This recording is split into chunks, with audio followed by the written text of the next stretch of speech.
bavandimwe nkunda Yezu Kristo akuzwe. Mu cyumweru gishize twahimbaje ubutatu butagatifu, binatugora cyane kubisobanura kuko ntabwo ari ibintu umuntu avuga ngo agiye gusobanura, kuko nta mayobera y'ukwemera, gusa umuntu agenda yumva buke buke. Uyu munsi rero turimo turahimbaza undi munsi mukuru wa Yezu Kristo mu gihe gisanzwe, niho twita umunsi mukuru w'isakaramentu ritagatifu. Ibintu byiza cyane bitagira uko bisa. Yezu yatwihayeho ifunguro, Yezu yatwihayeho imbaraga zidukiza, Yezu yadusezeranyije kuba hamwe natwe kugeza igihe isi izarangirira. Yezu Kristo rero twabibonye mu ivanjiri, yatangiye yigisha rubanda rwari rumukikije, ariko ntabwo yagarukiye aho ngaho ababwira ijambo gusa, ahubwo yatangiye anakiza n'indwara zari zibugarije, arazikiza zose. Ntabwo ntiyagarukiye aho ngaho, ahubwo yarakomeje aranabagaburira. Ahantu hari mu butayu, ariko ahera ku migati mike cyane n'amafi make, hanyuma arayatubura, niko kubagaburira, ndetse bararya kugeza n'aho basaguye byinshi cyane. Ibi byose biratwigisha rero ko Yezu Kristo turi kumwe, Yezu Kristo yatwihayeho ifunguro, Yezu Kristo turahorana. Ikindi rero kizwi uyu munsi ni umutambagiro, duherekeje nyine isakaramentu ritagatifu, tunyura mu mihanda y'imijyi dutuyemo, tunyura mu makaritsiye yacu.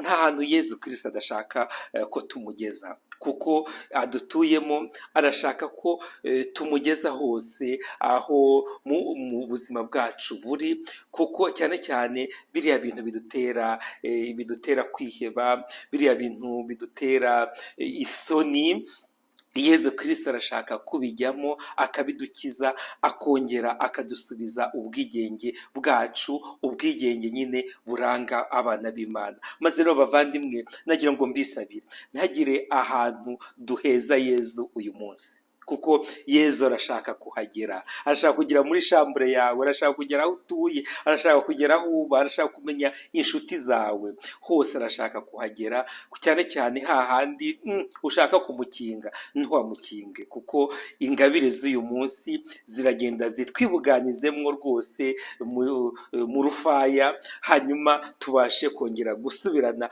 umwidegembyo w'abana b'Imana, dukomeze urugendo rwacu rwa gikristu nta nkomyi. Nicyo rero Yezu Kristo atubwira ngo ahabwa umwe, ahabwa ababi, ahabwa n'abeza, ariko biranyuranye, ni urupfu n'ubuzima. Abavandimwe, uyu munsi ntiturebe gusa ku mutambagiro, ahubwo tunarebe, tunibaza ukuntu duhabwa Yezu Kristo. Ese tumuhabwa twamwiteguye koko uko bikwiye? Ngo ahabwa ababi, ahabwa n'abeza, ariko biranyuranye, ni urupfu n'ubuzima.